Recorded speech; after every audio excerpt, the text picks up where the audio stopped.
ایک بزرگ نے بیان فرمایا کہ میں نے ایک شخص کو مطاف میں دیکھا کہ اس شان کے ساتھ طواف کر رہا ہے کہ اس کے آگے پیچھے خدام ہیں، اس کے لیے راستہ صاف کیا جا رہا ہے، دھکوں مکوں کے ذریعے طواف کرنے والوں کو ہٹایا جا رہا ہے، لوگ گردنیں اٹھا اٹھا کر ان کو دیکھ رہے ہیں۔ میں نے بھی ان صاحب کو غور سے دیکھا، دل میں خیال آیا کہ یہ تو اظہار بندگی، عجز و انکساری کا مقام ہے۔ جس کو اللہ تعالیٰ اس مقام پر پہنچا دے، اس کو تو خوب شکر ادا کرنا چاہیے اور اپنے دل سے دنیا کے حرص، کبر، نخوت، خیالات و تصورات کو نکال کر صرف ایک اللہ کی بڑائی کو دل میں جمانا چاہیے۔ اسی دھیان کے ساتھ اس کے آگے سر کو جھکانا چاہیے۔ یہاں پہنچ کر اپنی شان ظاہر کرنا اگرچہ ظاہری طور پر ہی ہو، قطعاً مناسب نہیں۔ بس یہ خیالات آئے اور ختم ہو گئے۔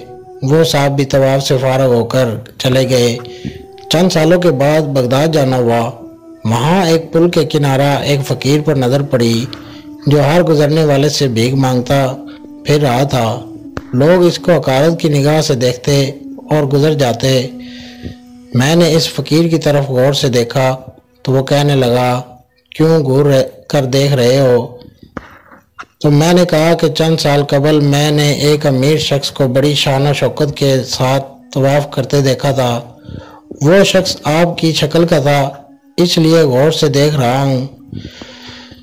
تو اس نے کہا کہ وہ امیر شخص میں ہی تھا۔ میں نے اس ابدیت کے مقام پر تکبر کیا، اس لیے اللہ تعالیٰ نے مجھے یہ سزا دی کہ مجھے مخلوق کے سامنے ذلیل کیا۔ آج میں دن بھر لوگوں سے بھیک مانگتا ہوں اور ذلیل ہوتا ہوں۔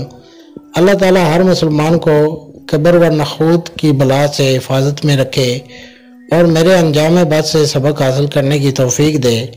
یہ تو دنیا کی سزا ہے، آخرت کی سزا تو اس سے بڑی ہے۔ حدیث شریف میں آتا ہے کہ جس کے دل میں رائی کے دانے کے برابر تکبر ہو وہ دخول جنت سے محروم ہوگا۔ اس کے علاوہ بھی عجیب و غریب وعید مرکوز ہیں۔